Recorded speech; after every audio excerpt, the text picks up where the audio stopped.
What are these two unknowns, photographed in deep space by astronauts Lovell and Borman? What are they? Where do they come from? Are they secret devices created by world governments? Are they manned or unmanned, or both? If they are they manned by extraterrestrials? Why are they here? What attracts them to our planet? Are they friendly or hostile? How long have they been coming here? What is their energy source?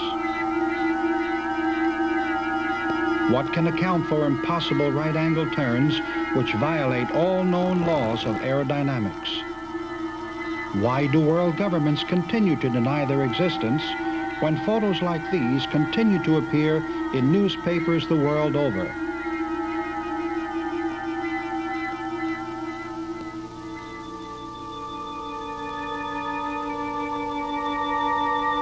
I've had 315 transmissions, none of them personal. Helpful messages of different kind are given. The voice of Dr. George King, president of the Etheria Society. There is not one single important question facing the world today that has not been answered by the space people in that 315 message transmission.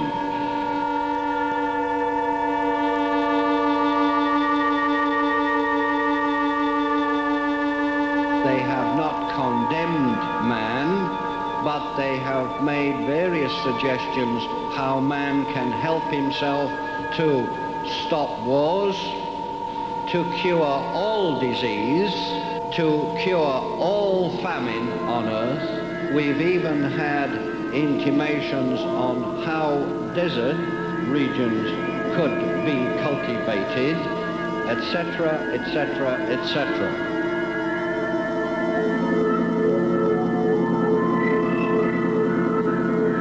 One person I met was tall, round about 7 foot. He had 2 eyes, nose, mouth, 2 legs. Skin was a cinnamon color, as though that skin had been tanned by exposure to long or even shortwave ultraviolet light radiation. This Earth, indeed this solar system, has been invaded several times in the past 20 years. Those invasion attempts were aborted because the 5 adepts, as we call them, fought on your behalf. You would have been utterly, abstractly powerless against the forces which did not have your interest at heart. Recorded April 1978 at the Shrine Exhibition Hall in Los Angeles, California.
In the beginning, God created the heaven and the earth.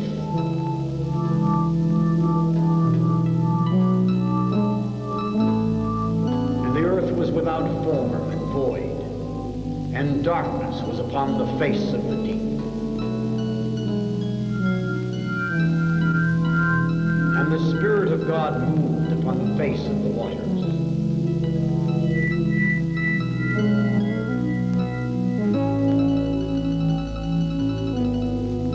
God said, "Let there be light," and there was light.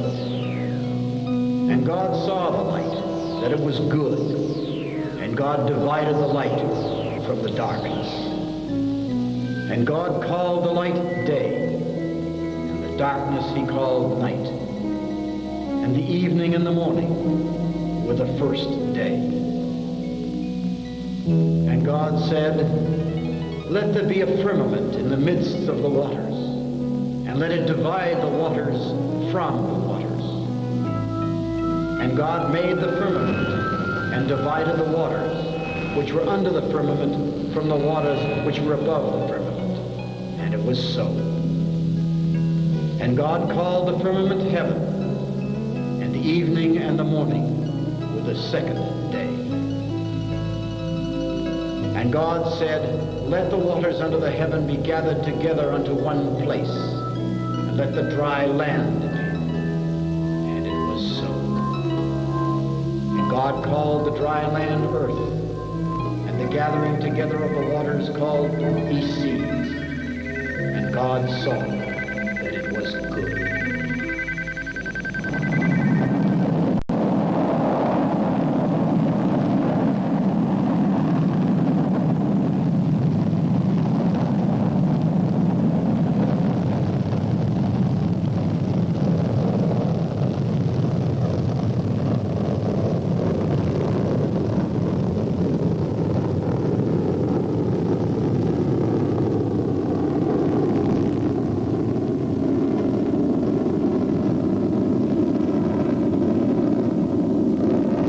July 20, 1969, Apollo 11. Astronauts Neil Armstrong and Buzz Aldrin lift off on man's first attempt to land on the moon.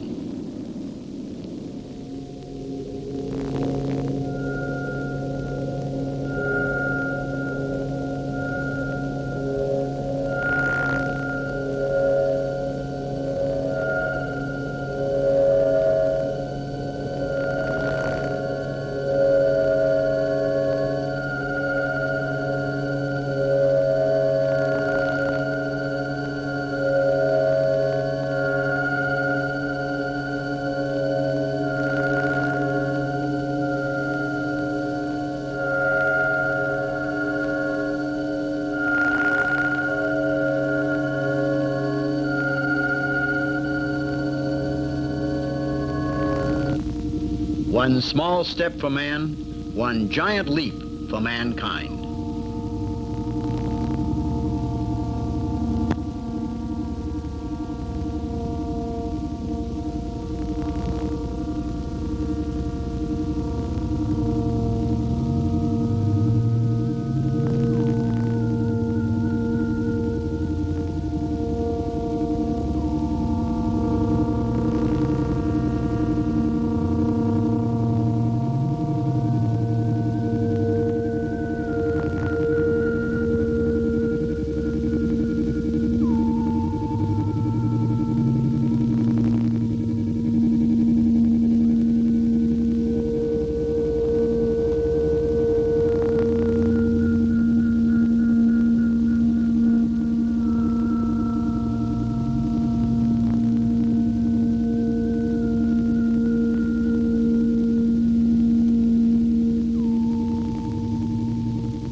The world waited as mankind joined in anxious anticipation for the first television transmission from the moon. But what of the poverty-stricken masses, the third world, the hungry, the dying? What would this giant leap mean to them, if anything?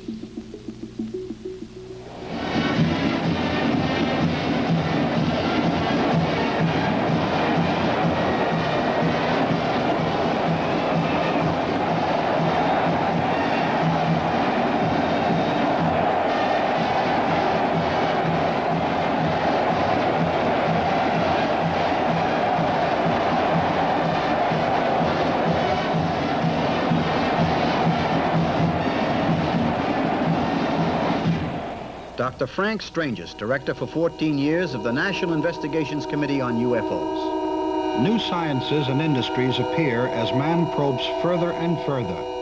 The moon is only a stepping stone to other planets, other galaxies.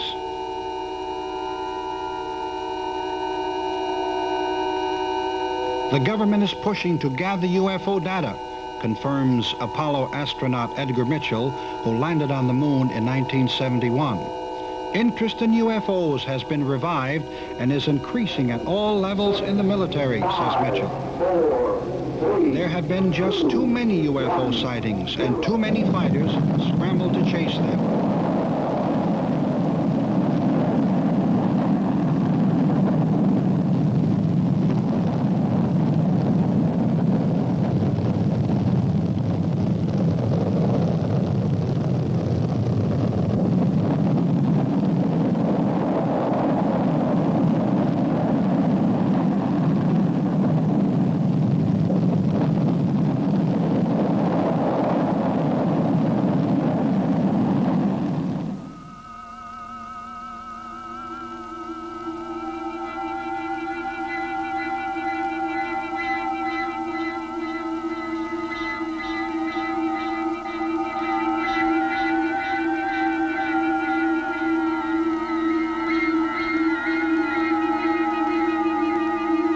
Drawing boards are jammed with renderings of spacecraft with new energy sources, from atomic power to solar propulsion, designed to travel in space for years.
Man's imagination knows no bounds as he reaches out to make contact with outer space beings.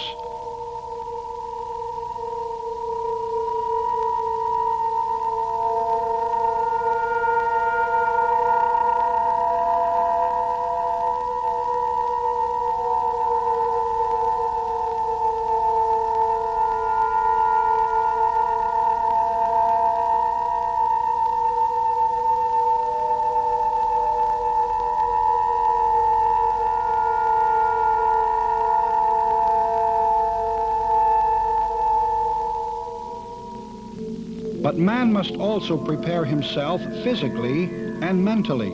He must devise protective clothing against hostile space environments.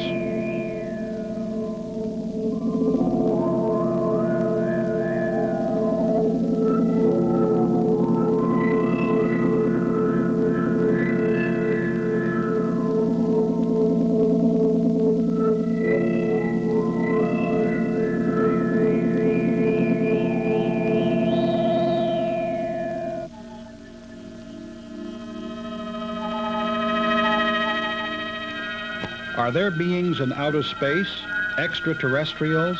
Do they communicate from planet to planet, from spacecraft to spacecraft?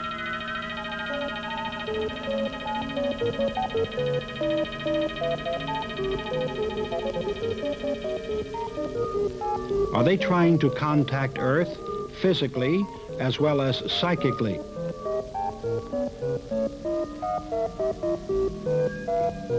Man listens, scanning the depths of space in search of decipherable sounds which he can in turn translate into meaningful messages. These are two unidentified flying objects photographed by United States astronauts as they were making history on the fringes of outer space. These are two elongated UFOs that were photographed trailing U.S. astronauts on their way to the moon. According to a high-ranking officer at Cape Kennedy, not one space probe leaves the launching pad without being trailed by unidentified objects, as is attested to by these two unknowns photographed by Lovell and Borman. UFOs have been photographed by people from all walks of life. This particular one was taken by Dr. Daniel Fry, scientist. Sighted at night, these three unidentifieds were photographed in the skies above Honolulu, Hawaii by a housewife. Notice the close formation of this 180-degree turn, which has mystified aerodynamic experts the world over. These four UFOs were photographed by Seaman Shell Alpert over the Coast Guard base at Salem, Massachusetts. The UFOs made no sound and were not tracked by radar. This UFO was photographed over the home of an insurance executive in Seattle, Washington. Paul Villa always had a secret ambition to see and photograph a UFO. This day in 1965, he was in the right place at the right time with a camera. According to the experts, Paul photographed an instrument package or space probe, very similar to the probes that have been launched from Cape Kennedy to the moon, Mars, and Venus. According to Paul, the space probe made no sound, nor did it land.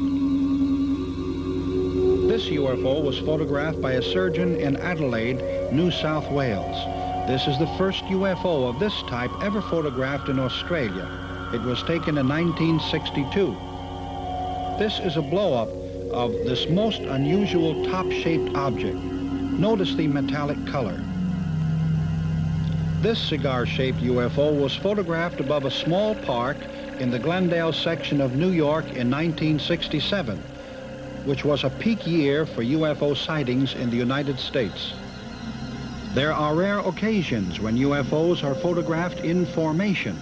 These five unknowns were seen on the outskirts of London, England. Among many witnesses present were three Royal Air Force pilots.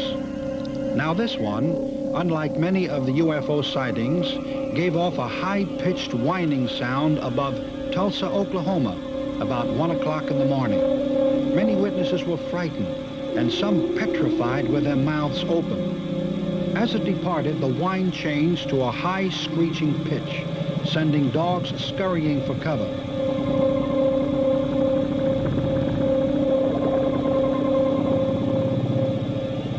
The more it increased in velocity, the wider it became. This is an unmanned probe photographed by Paul Villa on June 19, 1966, about 9 a.m., 30 miles north of Albuquerque, New Mexico. It was approximately 6 feet in diameter and made a loud buzzing noise. The UFO was accompanied by several spheres. When the spheres landed, they bounced, shot straight up, then landed again in almost the same place. The small spheres were about 3 inches in diameter. The larger ones about 6 inches in diameter. The larger spheres remained on top or close to the top of the UFO.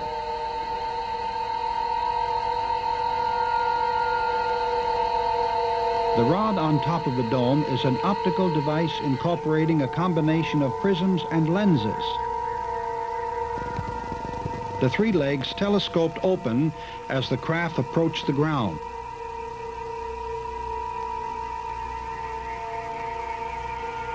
Dr. King, when did you first become interested in outer space and UFOs? It was in 1954. And it took me by surprise, actually. I had been practicing yoga for many years previous to this, but on this Saturday morning in May 1954, I was in my apartment and I heard a voice. It was in English. The voice was not in the head. This was no psychic apparition. The voice was outside of myself, and it said, "Prepare yourself, you are to become the voice of interplanetary parliament." Well, I had no idea what that meant. I knew nothing about UFOs. In those days, I had not studied them, but I had studied yoga. And I'd studied yoga long enough to realize that this was very important. And it was 8 days after this first event that I decided that the only way that I could solve this mystery, because nobody else could help me, and I tried many people, was to go into meditation myself. So I locked myself in the room, fully determined to stay there until I got some answer. Well, I didn't have to stay very long, because a man, physical, who I did recognize, he was alive in India at the time, a well-known yogi master. He walked into the room without me having to open the door, by the way. He walked across the floor and sat down in the chair, which creaked under his weight, and he told me about the previous contact I'd had, voice contact, and he gave me certain instructions. For instance, he said that you will receive an invitation from a yoga teacher in London, and you should attend his classes and so on. I have had some physical contacts as well as mental contacts. Very briefly, the mental contacts are quite unusual in a way that I precipitate a yogic samadhic condition in order to gain mental rapport with higher intelligences. But I've had also some physical contacts, and I'd like to talk about one in particular.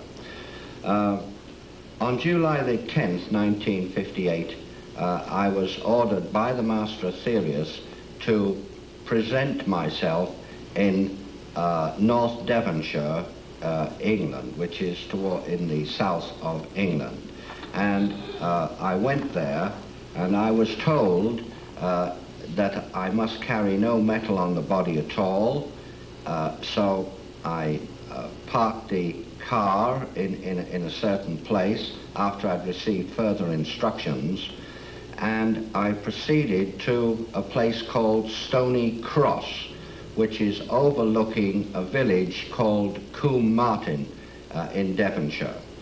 And it was at night time, 10:30 at night. I was first contacted by a being from the planet Mars. Now, this man was invisible to me, except that he did cast a shadow in the moonlight, and his shadow was very, very much larger than mine. He said to go back to the place where we met, and I would see a gap in a wall, and I had to go through that gap and climb up to a hill. And I did indeed climb to a hill, which later I found out to be Holston Down. Now, I was given instructions to go onto this hill and pray for world peace. Timothy Shanks, UFO researcher from San Diego, California. My research indicates to me that UFOs are physical types, there are psychic types, and there are biological types.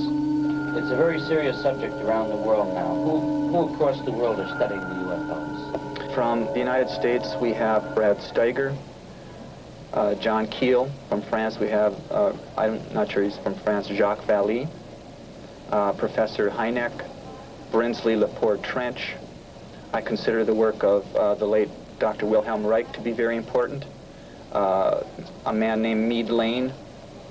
One person from religion with a religious background, Gordon Melton, is doing some interesting work.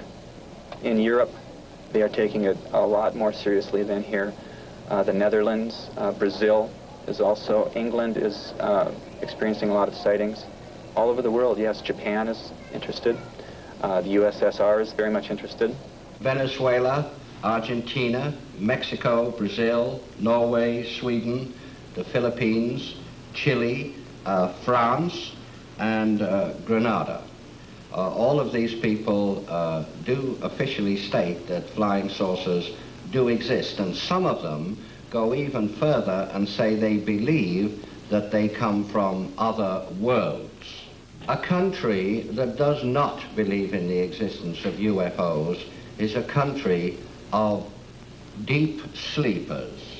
For instance, America, Russia, and England have studied UFOs for a number of years, and I think they have amassed sufficient information to know of their existence. But you see, they will not officially admit that they know of the existence of unidentified flying objects. But how long have these UFOs been coming to Earth, and why to certain places? What have Palenque, Tiahuanaca, and Stonehenge to do with these sightings? Stonehenge has been attributed to the Druids by some historians. But is this fact? How were these huge monoliths erected? Can we attribute places like these to extraterrestrials? As you check back into history, you have to remember that references to objects in the sky were not referred to as UFOs. They were described as whatever the person was viewing, whether it was a cloud or a flying boat, as North American Indians would describe some of these things, or a luminescent pearl. So you have to study the language and study the account itself. But all world cultures refer to various unusual objects in the sky throughout the course of recorded history. The modern era began in 1947 with the Air Force beginning its study and a tremendous number of UFO reports. Early reports of objects came in 1896, 1909 from different parts of the world. Many people believe in UFOs and that extraterrestrials are coming to Earth. Some are convinced that they are now living among us. The whole town of Kerman, California, conspired to keep the May 13, 1978 occurrence a secret to preserve their privacy. However, word leaked out and made headlines.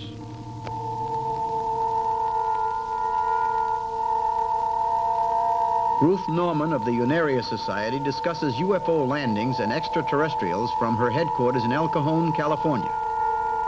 Greetings, Earth people. I am your Space Fleet Coordinator.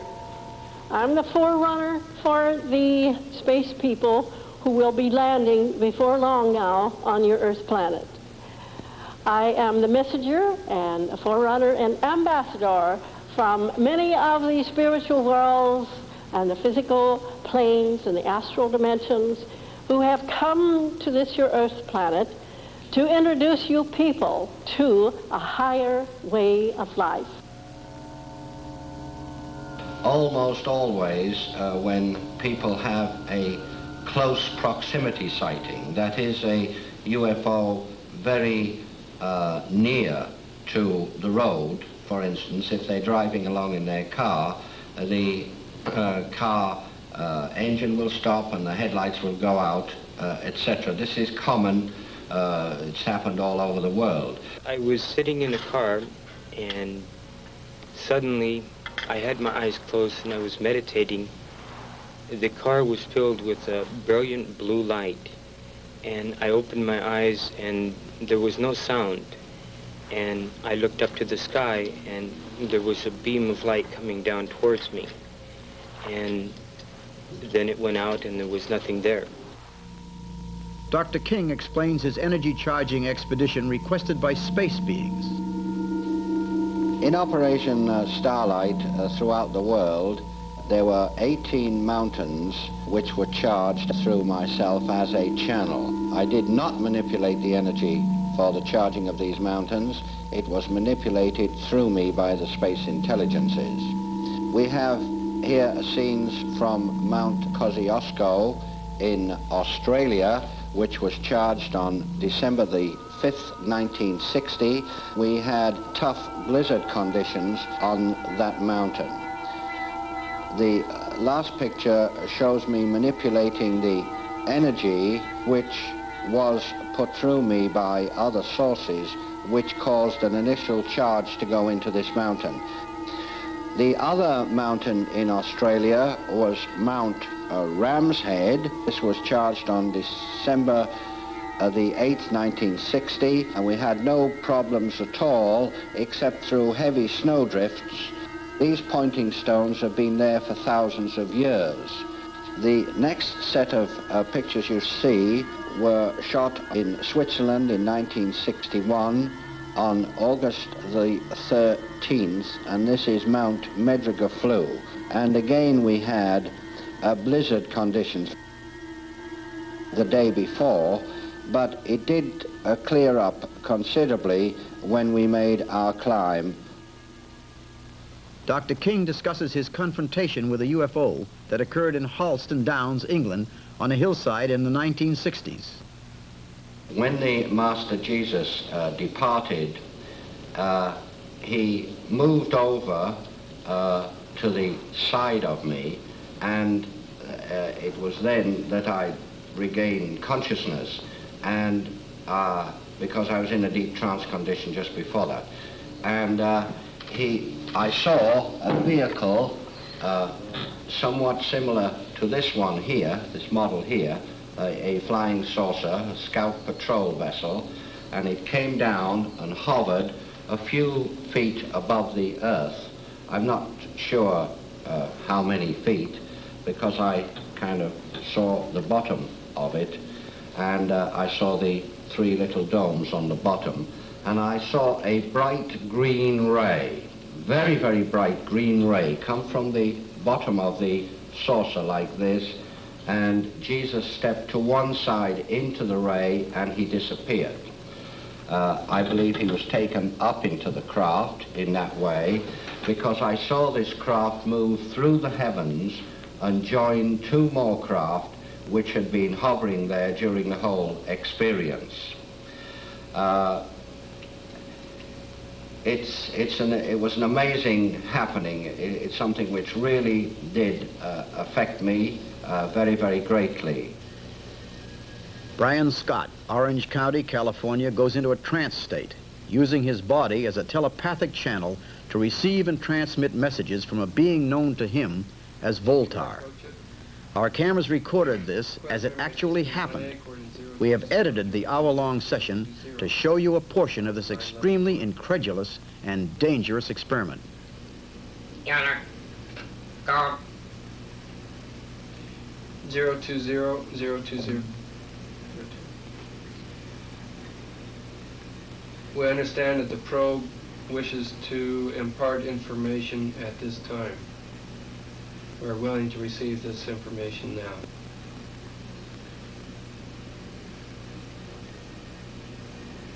Acknowledge.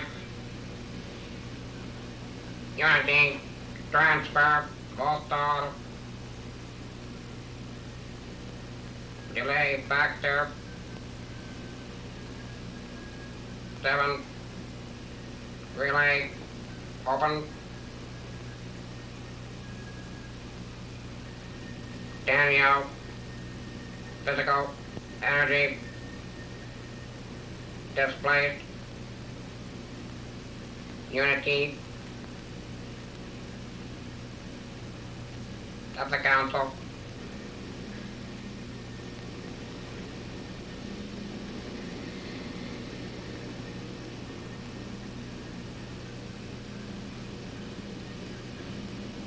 Good evening. Good evening, Voltar. And that of the light be offered. And to you in return. It was good to talk to you again. It is that, and of the play of life, that today, what is now, is within that knowledge. Our involvement, and that of your planet, since that of the days of Tiawanatha, and yet but to manifest in but a few. It has been again a pleasure to share your presence. We ask the return of Brian and the amplification of all systems against secondary world interference. And thank you again for sharing this communication with us.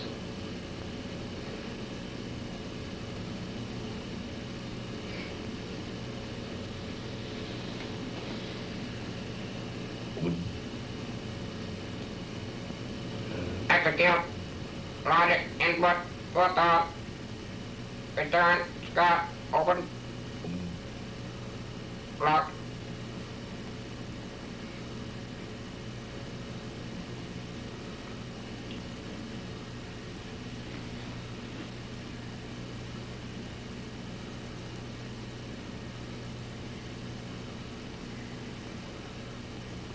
That of my presence.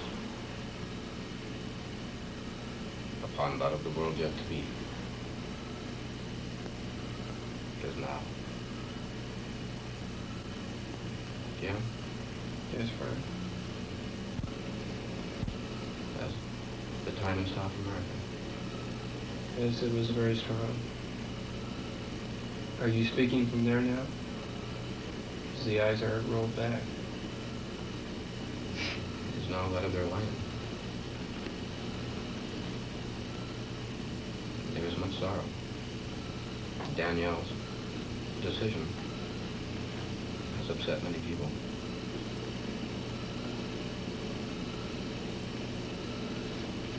How do you feel? I feel great. It's just like it was before.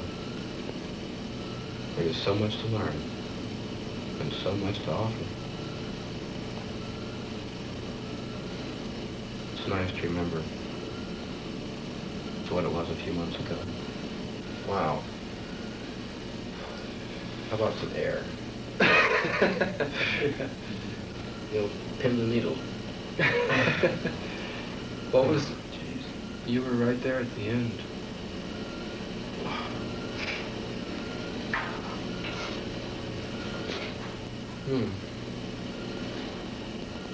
No different. Was that the part of you that's on their world, or was that, what was that? Just like it was after the transformation. Yeah.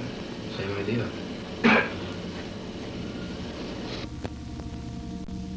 These Carillion Polaroid exposures were taken of Brian Scott before entering the trance state by Dr. Elan Neve. The dark exposures represent a normal energy level.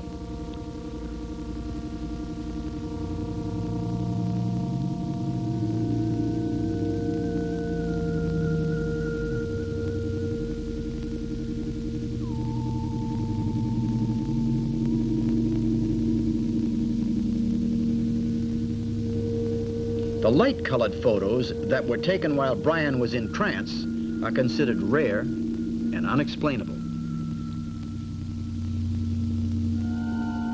Brian Scott remembers vividly a frightening contact with the space beings. When I was 16 years old, I experienced a phenomenon known as a ball of light that appeared behind my house. My dog basically gave the thing away by barking so loud that he was waking up half the neighborhood. Investigating what the dog was barking about, I had found this object hovering in the sky about 6 to 8 feet above my head. The ball of light appeared to be orange-red in color and only lasted for about 10 seconds and suddenly shot up into the air. From this experience, at that time, I didn't make too much of it. My most important intent was to get the dog to be quiet so my parents would not be aroused at 2 a.m. returning from a 16-year-old birthday party for myself. Very shortly after that evening, I woke up again, but this time I woke up at the kitchen table. And when I had woke up, I found myself with a big mess all over my arm. And apparently somewhere during that sleep period, I had managed to jab and tattoo this object into my right forearm, which appears to be a spider. From that time, we moved up to 1971, where I had an actually physical contact with aliens in the Arizona desert. It was their request at that time that I would journey to the Nazca Plains and that I would find from that the information basically to be able to bring back some of the cultural studies that were going on around the Incas and so forth and the pre-Incas.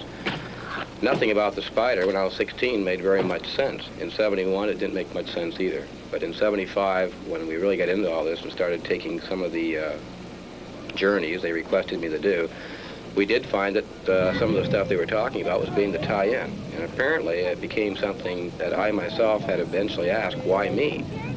Why did they particularly get into this thing with me? And I found out that it wasn't just a me situation. Apparently, to begin with, I was in the wrong place at the right time, or totally the wrong place at the wrong time. But it was based on my decision to take the next step if the information they were giving me was going to be valid at all. And once we began to research and actually dig into it, myself and a few associates, different various investigators and such from leading UFO organizations, we found out that the relationship between the spider on my right forearm and the Nazca Flames were identical. And this particular symbol ties into a technology and an energy system that is used for them to be able to travel, apparently, interstellarly between planets and stars. So what it came out to be in the very end was that the information that they were giving me was basically valid.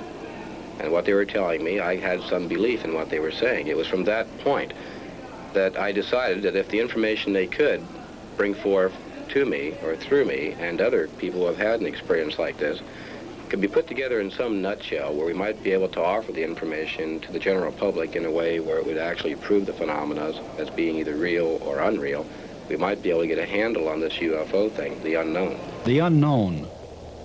The Incas, the Mayas, the Toltecs, all ancient civilizations, gone from the earth. Why? What sort of unexplainable energy forces seem to be concentrated at Nazca, Tiwanaku, Palenque, Uxmal, Tikal, Chichen Itza? Brian Scott went in and out of the trance state every few seconds while he walked these plains. Why? Are these centers of past civilizations linked to forces from outer space? Facts suggest they are. Mr. Schofler explains the results of his encounter. A day after the encounter itself, I found that I began feeling pressure within my head, and I started seeing figures dashing out of the corner of my eye, just glimpses. And then I began to find that I could concentrate, and I began to see flashing colored lights. Later I found that I could actually see the forms, and they are what people refer to as spirits. I found also that my eyes began to change, and that even in looking in the mirror, I found that they began to take on a more hypnotic type of stare. And others related this experience to me, that they had noted these changes. Dr. King discusses the origin of mankind. The planet we are now living on was populated by a very advanced culture called Adamic man. Hence the Adam and Eve part of the Bible. The people who came to this planet came from a planet called Maldek that used to orbit between Jupiter and Mars, and there was an atomic explosion on Maldek which blew the planet to pieces. Now, they had to be reborn somewhere, reincarnation being a fact, not a theory. And also, there's no such thing as death per se. There's only death of the physical structure, but the thought and the soul and spirit do not die. So they had to have a life experience. So they were reborn gradually throughout the hundreds of centuries onto this planet Earth. Now, all that's left of Maldek is the asteroid belt. And it's a very interesting thing to note that just lately scientists have discovered pieces of meteors which they know come from the asteroid belt, and some of these meteors contain elements, minerals in the exact amount as found in the human body. And these minerals are petrified into the rock pieces, which prove that ancient man, before he came to this planet, had a similar physical structure to what he has today. These unidentifieds, photographed in various parts of the world, are being monitored by many governments, who only secretly will attest to their existence. The theory is that to reveal the fact that governments are fully aware of UFOs and the revelation of their files would panic the public. And secondly, would cause chaos to the economy of the world. However, these are actual filmic records taken mostly by accident by people from all walks of life and in many different locations.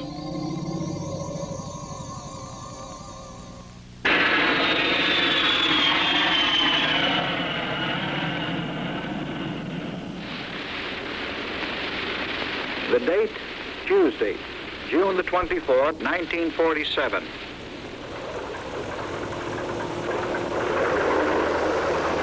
Pilot Kenneth Arnold, a deputy federal United States Marshal, took off on what he thought was to be a routine flight over the mountainous country near Mount Rainier. An experienced flyer with over 4,000 hours in his logbook, he little realized that this particular flight was to start an investigation that would cost the federal government millions of dollars. 3 o'clock in the afternoon found him cruising at an altitude of 9,200 feet above the rough terrain, some distance from Mineral, Washington. As was his custom, he watched the mountains below for signs of illegal campfires or other downed aircraft. But there was nothing to cause an alert. His instruments showed that he was on course and holding steady. He was making a 180-degree turn toward the Forbidden Plateau when it happened. A weird high-frequency sound suddenly came out of nowhere, seeming to head directly toward him.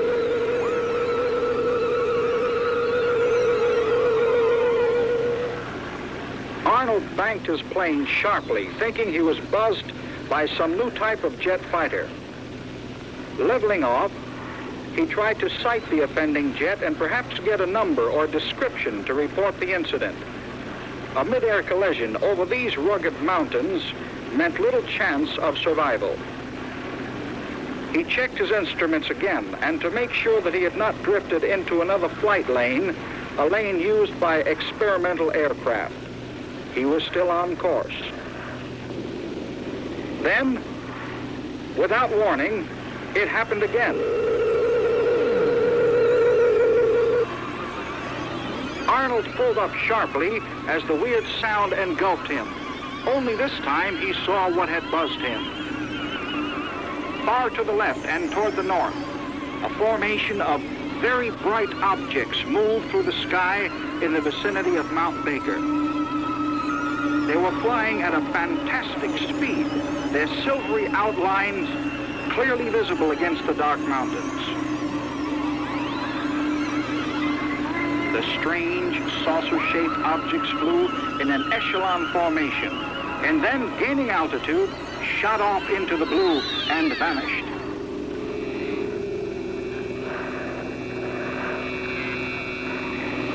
Would he be a crackpot if he reported the sighting? Would he be laughed at by his superiors? But what he saw was real. There was no doubt whatever in his mind. He decided to risk ridicule by making a complete report upon his return to the home base. This report, the first recognized sighting of an unidentified flying object, created a furor. Pilot Kenneth Arnold said that the silvery objects looked like flying saucers. The name made headlines throughout the civilized world.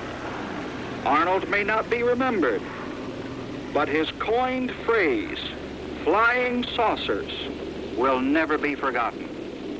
My first encounter was in October 1958 with what I claimed to be an extraterrestrial being that I've since found out comes from the planet we call Saturn in our solar system. Robert Short, UFO investigator. It was, to me at the time, a very frightening experience.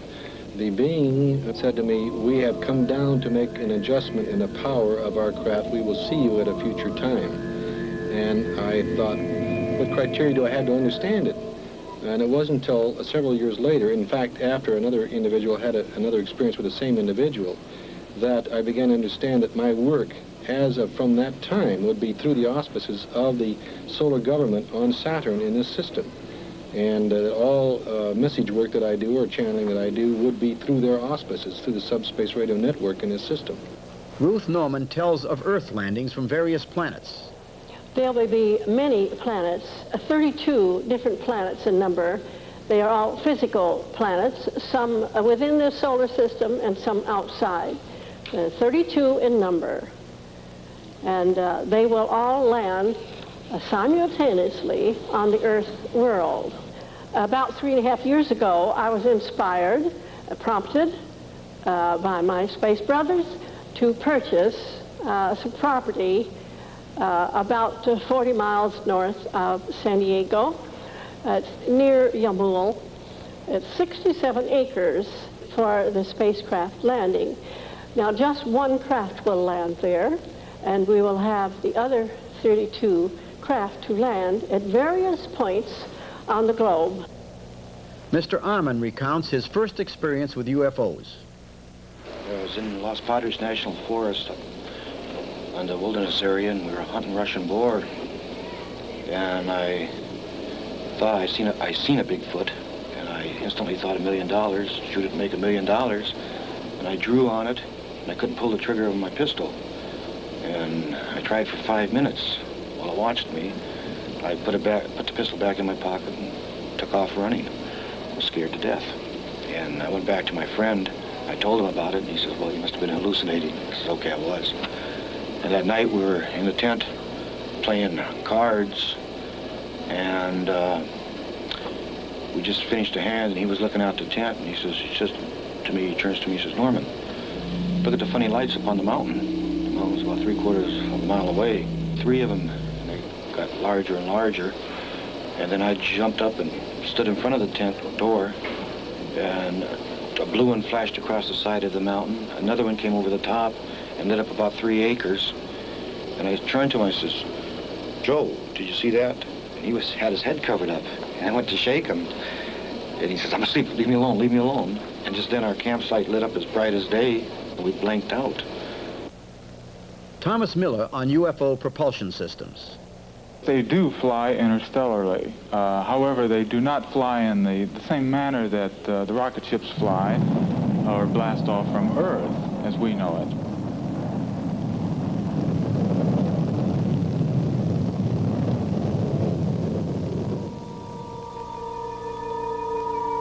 They use the electromagnetic lines of force which permeate the universal substance of this galaxy.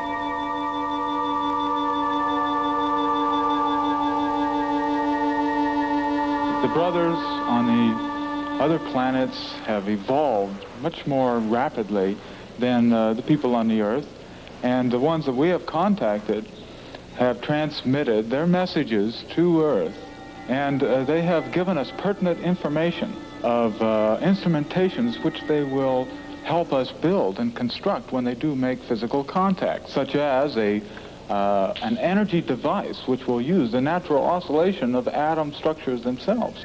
We will be taught how to arrange the vibrancy of the atoms to extract natural energy emanations from the very atom substances and siphon them off into power stations. And it will be a free type of energy. Mr. Schaffler reveals more about his encounters and how it affected his mind.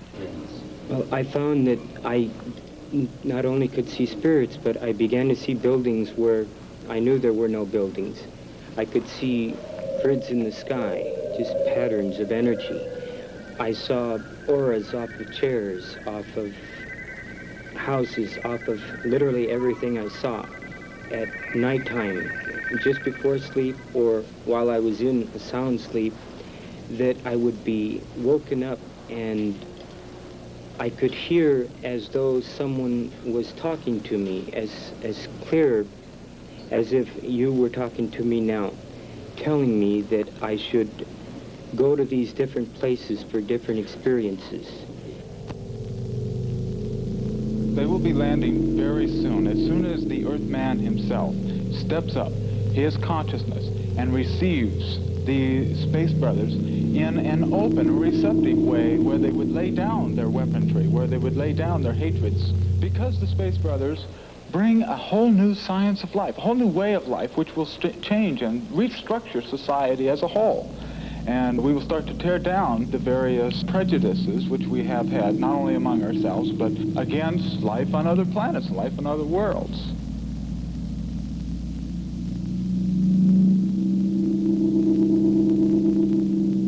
Dr. Stranges, you have been involved with UFO investigations for over 30 years.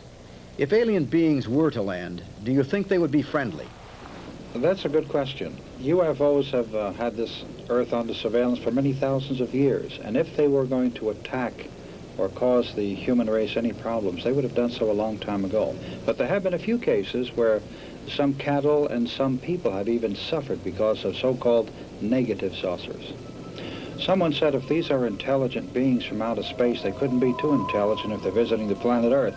But on the other hand, I believe that we have been a source of, shall we say, potential threat, because as one scientist put it, we can take and set the atmosphere on fire with hydrogen devices, and this could cause the planet Earth to be completely destroyed by fire, and in so doing, it could disturb the other planets in our solar system. All the people in this solar system are friendly disposed towards Earth, and they are very, very advanced people, but there are other people in other parts of, well, not only this galaxy, but galaxies beyond this that have not been friendly.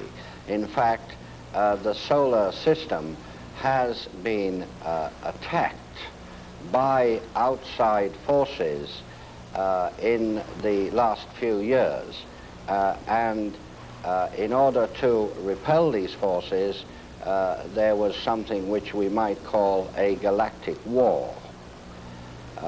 This did happen, and I have very detailed reports in the Aetherius Society library, which we maintain is the largest in the world of its kind, actually describing some of the action which took place during this galactic war. Dr. George King in Los Angeles, 1978. There are at least 3 people from another planet living on Earth today.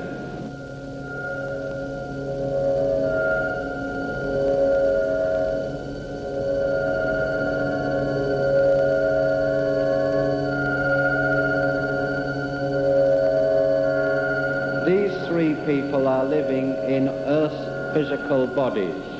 These 3 people are highly specialized adepts whose job it is to protect mankind from any interference from outer space and any invasion from outer space. The predominant UFO seems to be saucer-shaped, as attested to by this picture taken by Paul Villa. You are witnessing a most amazing UFO film.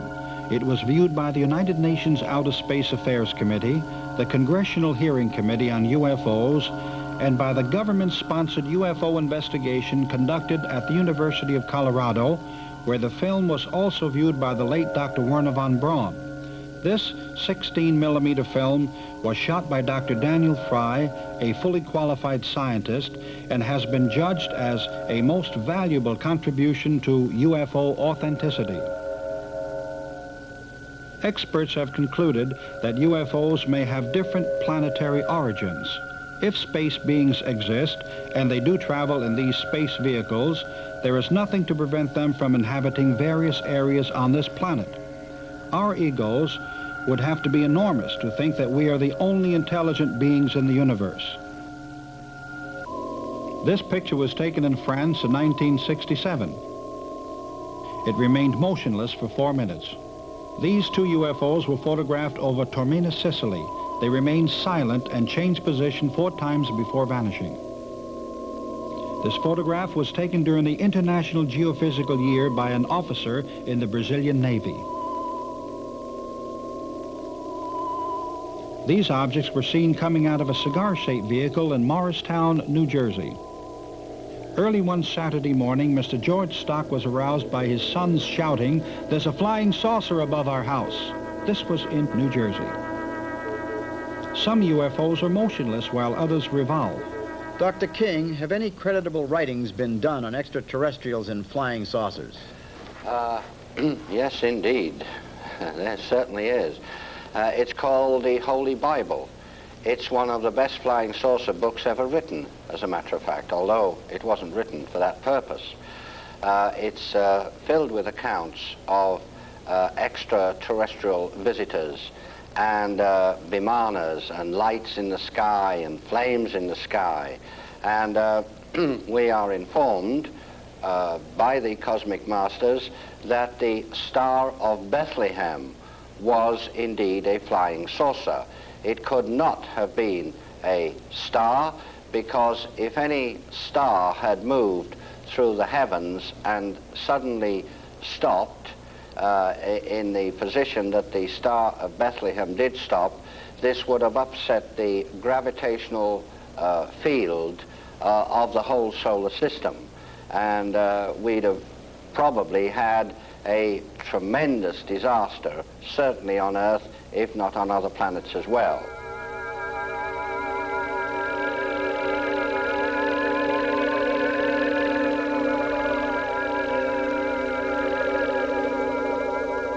The biggest change was that this compelling drive within to travel and go to these different places. I found myself going to Orcas Island in Washington, Key West in Florida, Palenque and Chichen Itza on the Yucatan, Teotihuacan in Mexico City. And each of these places I met beings, and I say beings because they would come up to me and know who I was, not by name, but why I was there, and they had similar purposes. And we could relate, and it was as though we were contacting and joining forces and relating to each other our own experiences, and each of us had a different piece of the puzzle.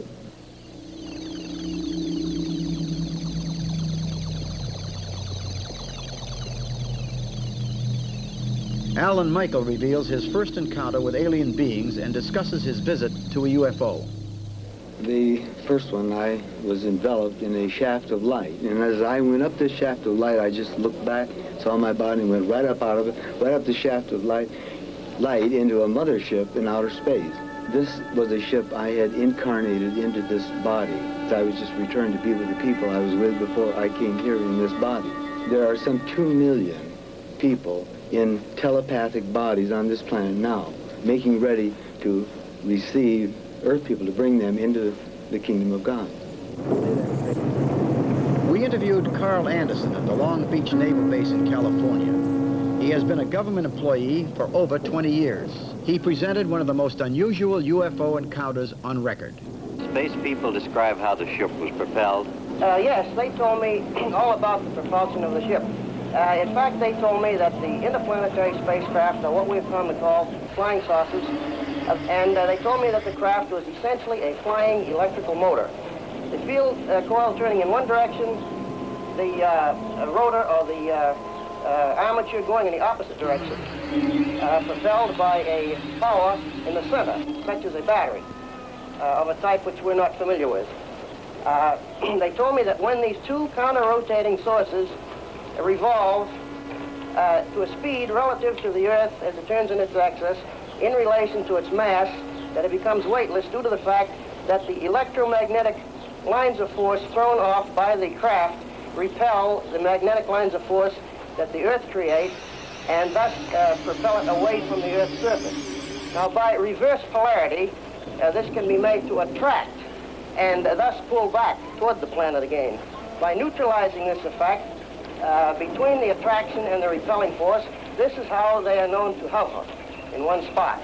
Do you have any physical evidence of your space contact? Yes, a crystal stone was presented to me as a keepsake or a memento, and I have had this little stone to Germany with me in 1960 when I went over there after this contact. It has been analyzed by spectrographic analysis, and the experts from Heidelberg University claim that there are properties to be found in this stone that are not to be found on this Earth.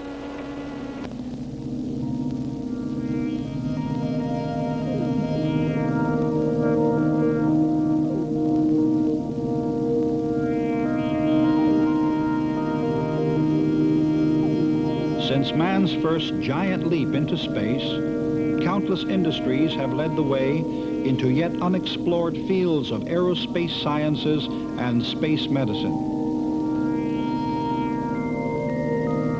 New techniques have kept pace with inventions as man seeks methods to develop machines capable of carrying humans into the far reaches of space.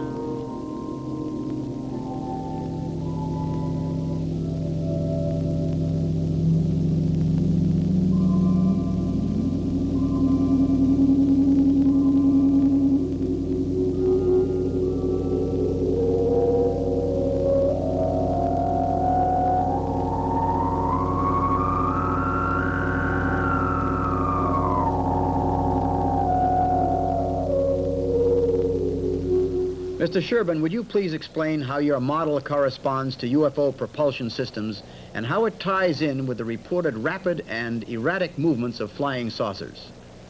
Yes, this model relates to flying saucers in three ways. This basically is taken from what they call planetary motion, and flying saucers also duplicate planetary motion. Now, planetary motion of a flying saucer, or this arc, is that flying saucers rotate, they oscillate, and they pendulate. Our vehicles that go into space do not duplicate planetary motion. They duplicate motion that came from the flight of birds. One would be linear, and the other is a cyclical geometry. This has to do with the rotation of the Earth. This is a daily cycle. Its orbit around the sun is a yearly cycle, and what they call the roll is a season or reverses of precession.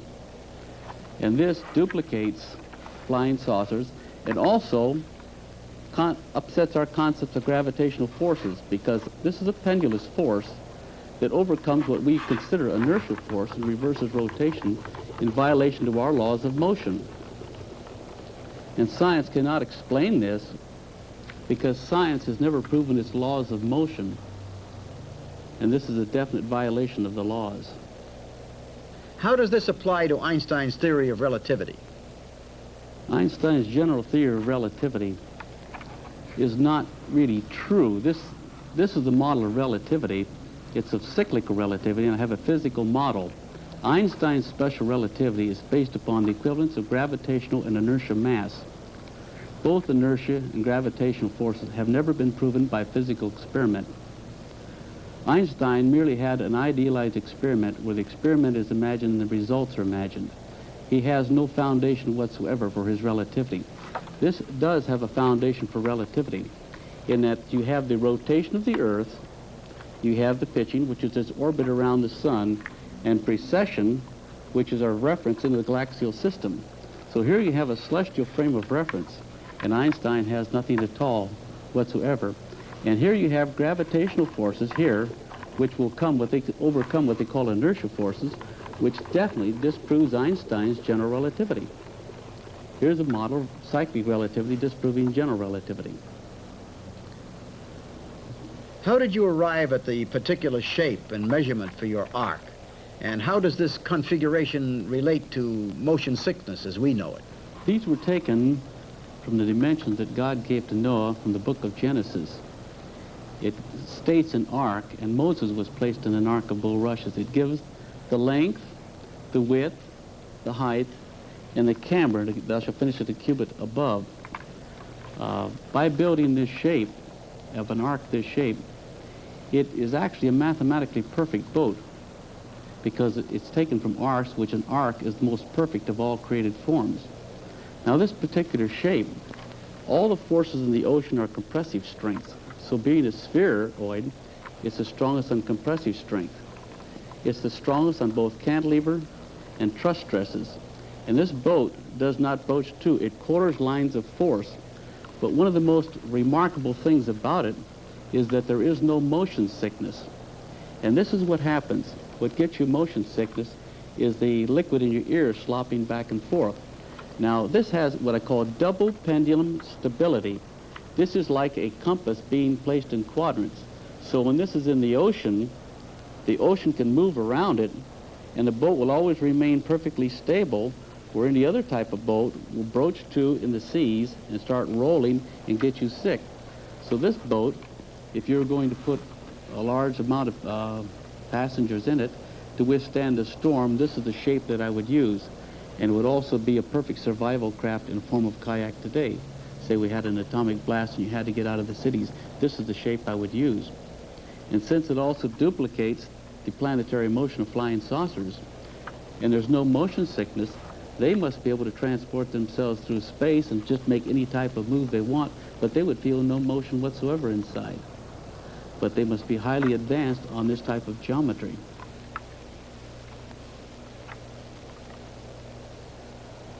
Dr. Ilan Neve explains the method of photographing energy from objects and the human body through Kirlian photography. Kirlian photography, or the way I prefer to call it aura photography, basically registers on film the energy emanation from an object, and very often the way it is used, the energy emanation from the human body, most often from the fingers, because this is one of the easiest things to shoot. May I ask exactly how you interpret the colors that you get from these fantastic photographs you take? This is a typical question from a Western mind. Exactly. I am afraid I couldn't give you an exact answer because this is still not an exact science, although some scientists attempt to make it an exact science. Colors can be interpreted in different ways depending on the person, depending on the interpreter, and depending on the intensity and the quality of the color. So there is no scientific chart by which everybody can go and say, well, that means that you are sick, that means that you are angry, that means that you are well. But there are some standards, some guidelines. For example, certain type of reds may indicate anger. Certain type of red may, and pink even, may indicate a problem. Blue and white usually manifest calmness. The problem with questions that require exactness is that this type of things are not always exact and they are not scientific, although some Kirlian photographers try to make it scientific, because colors can be interpreted in different ways. There are different methods of interpreting them, and in the final analysis it depends on the quality of that particular color and on the interpretation and on the subject. For example, red can be interpreted sometimes as anger, as release of some negative qualities, even as disease. But some type of red, under certain circumstances, may indicate sexual arousement and possibly a positive flow of energy and vitality.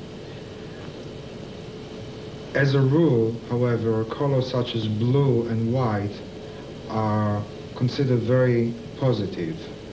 They are spiritual colors, they're colors of healing, they're colors of enlightenment. Dr. Neve, in these colors and everything, does this explain some sort of radiation or force that could be connected with UFOs in any way? Yes. Those people who work with Kirlian photography, quote-unquote scientifically, usually would use slides, and the slides would focus mainly on the corona, the emanation from the fingers, and I don't think they would dare making any connections. However, for that reason, I, being a parapsychologist and a metaphysician, I use Polaroid pictures because they are rather sensitive and you can photograph more than one finger at the same time. And the background that appears on those photographs seems to give me as much and more information than the mere emanation of energy, like halo-like or rings of energy that come out typically from fingers on Korean photography. So I would say yes, metaphysically speaking.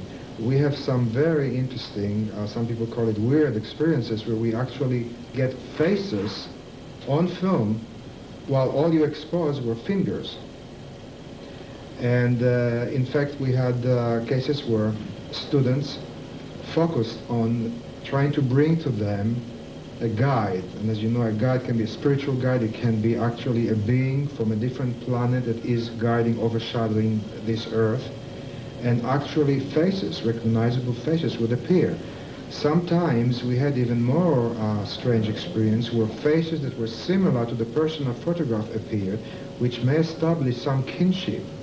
In other words, I believe that there are two basic types of aliens, of people from another place on this earth. Some of them are people, or rather beings, that know, they had the experience, the knowledge, the memory of coming in, let's say, with a spaceship and landing on Earth. But more often, these are people who were born, like you and me, from a father and mother, human father and mother, and their being alien manifest in terms of an energy inside a human body. All right, that's all. Now pull your hand out now and close it so light doesn't come in. And here's your picture. It is developing right now. Okay, it's going to get darker and darker. And while it is getting darker, I would like you to think about that question, about that problem that you had while I was shooting it. Because even now, you are affecting the changes, because this is sensitive. There's a chemical change going on, and the energy that comes from your mind in form of thoughts and expectation does affect it right now. And I want you to be in touch with what you feel, because this is just like dream interpretation. I don't right away take a book and says, well, water means life and fire means love, whatever. I first of all find what it means to you individually. So get in touch with any kind of association, even if you think that it makes no sense. Now I'm checking now briefly with this psychic responder the energy flow from your chakras or your psychic centers. So this is the crown chakra. This is where you would usually get your communications from different dimensions, you know, like through your dreams or with being from outer space if they did not come to you in a physical form. Now, think right now for a moment about the problem that you were thinking about before. Now, immediately it is start changing into negative. You see, now think again, think now about the positive, about the solution of this problem. Now, honestly, I'm not doing anything consciously to it. You see, it is turning now positive. So you see, you can actually affect yourself. Now, this will check your communications. Now, this is one of your most powerful ones. And this is, of course, very important chakras. If you are open up here and you are open down here, this makes you more ready for such communication with being from different dimensions. I'm going to play you a healing music from the Holy Land. The first part has a tear to it. Let that tear flow through your entire being and wash gently but effectively the causes of all pain, all constrictions, all barriers to communication, and make room for the second part that has a dance to it, and let that dance create celestial rhythm. And this celestial rhythm will create harmony from within yourself. So just all you have to do is just to listen to this and just relax.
that the great life forces flow through every atom in your body, through every subatom, through every process or probability of processes known or unknown to you or to science, and bring everything within you in all dimensions and in all levels into harmony so that the guidance can flow through you so that you can get in touch with everything.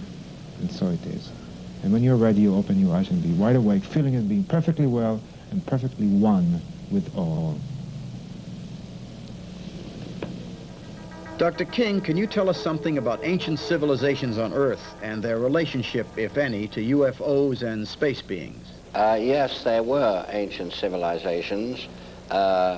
In chronological order, Lemuria came first, and some people believe that this was mainly where the Pacific Ocean is now, and mankind reached quite a high stage of evolution in Lemuria, so high, in fact, that he discovered how to split the atom. And, of course, mankind being what he is, a very warlike creature, well, the result was the destruction of Lemuria. And also, the Earth at that time did flip a few degrees on its axis. Later on, we had another civilization built up again from the atomic ruins of the last, and that was Atlantis. Now, it's interesting thing about Atlantis is this, that at one time, science can prove that the whole of Europe was covered with deep snow and ice. And some catastrophe happened very quickly, which altered the course of the Gulf Stream so that it flowed nearer to the coast of Europe and up through and actually near the tip of the north of Scotland. Some people believe that this was a part of the continent of Atlantis going down. Two of the most ancient books on Earth are now translated from the Sanskrit into English, and they do talk about Vimanas, which were flying machines, and they do talk about two atomic weapons that were used.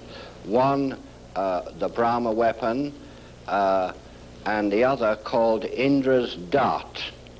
There was an atomic war, and the result of this atomic war was the destruction of Atlantis.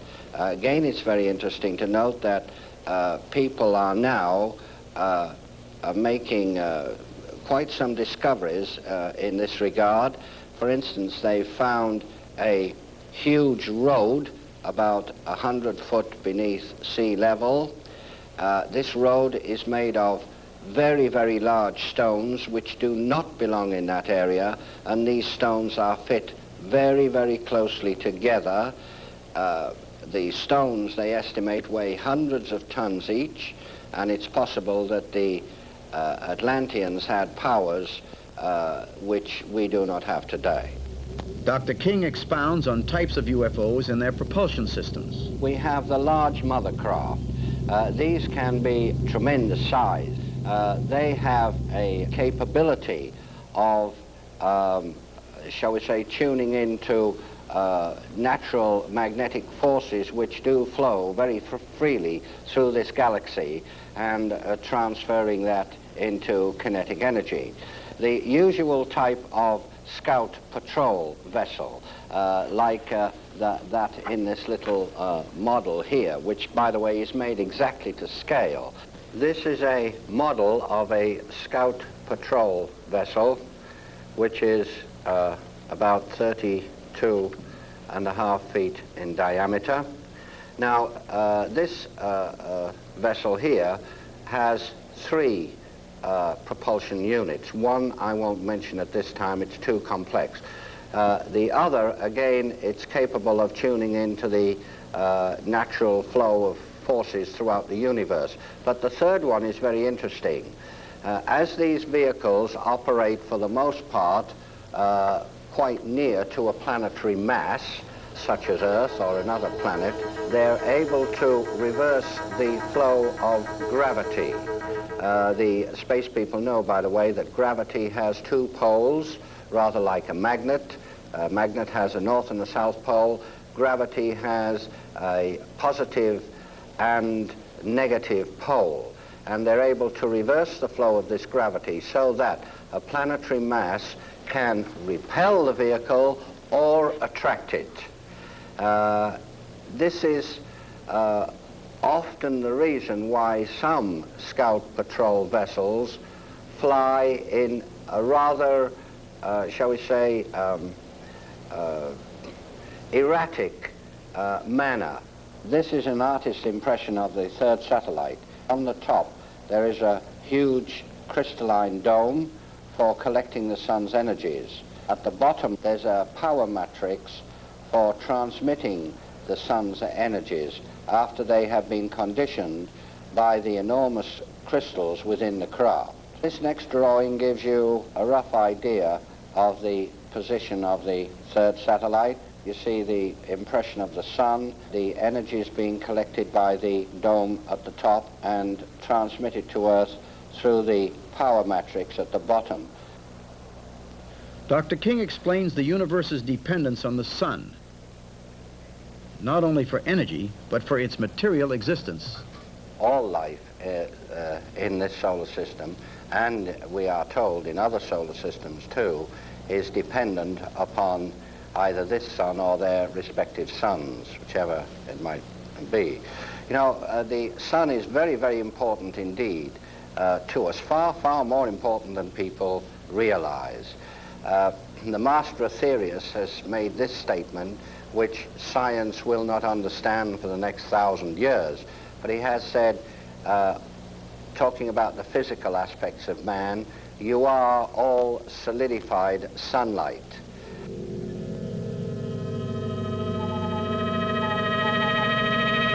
UFOs have been sighted over every nation in the world, reports Dr. Frank Stranges.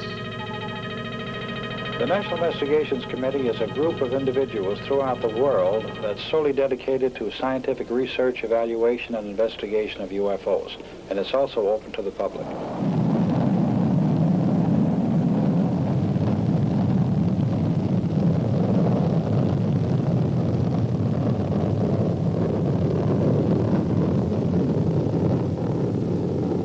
I would say in my 32 or 33 years of UFO investigation, I have found definite evidence of a conspiracy. When we speak of the word conspiracy, it's a group of individuals who gather together with a prime purpose of either doing good or evil to a subject or another.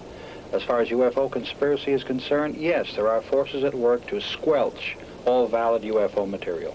The United Nations has gone on record as saying that they would favor open hearings, open investigation, but the first nation to object was the United States, and this is rather comical. However, the United States Air Force still contends that UFOs do not pose any threat against the security of the United States, nor does it represent any more advanced technology other than we can meet.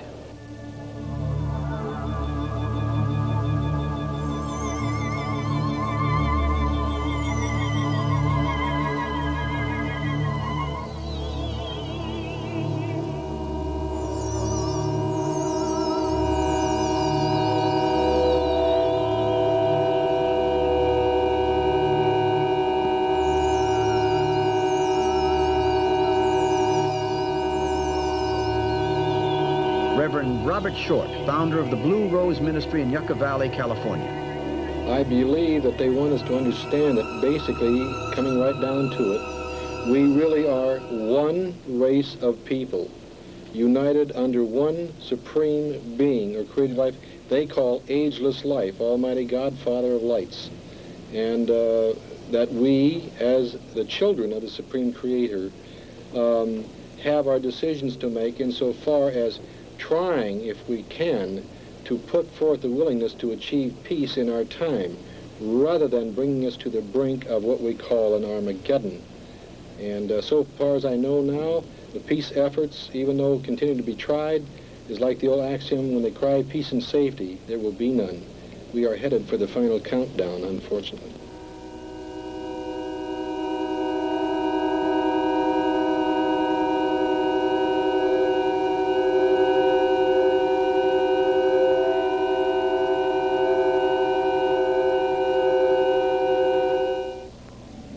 The producers wish to acknowledge with profound thanks the cooperation of the following people, without whose help this film could not have been made.